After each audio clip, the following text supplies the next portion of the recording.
രാജിപ്പെടുത്താൻ തങ്ങൾ തീരുമാനിച്ചു. കാരണം ഇക്കുസ്താദും കണ്ണിത്ത് ഉസ്താദും ഒക്കെ ഉസ്താദുമാരായിരിക്കവേ അവർക്കെതിരുള്ള രൂപത്തിലുള്ള ഒരു പ്രസിഡൻ്റായി തുടരാൻ പ്രയാസമാണ്.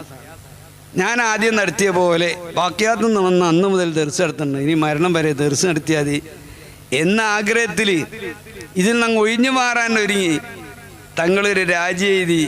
എന്നിട്ട് അവിടെ വന്ന് ഷെയ്ഖിൻ്റെ ഉള്ളിൽ സിയാറത്ത് ചെയ്ത് അന്ന് അടവിൻ്റെ സമയമാണ്. എന്നോട് പറഞ്ഞു മൂപ്പനോട് പോയി ഒന്ന് പറയും, തങ്ങൾക്കൊന്ന് കാണാൻ പോകുന്നുണ്ട്.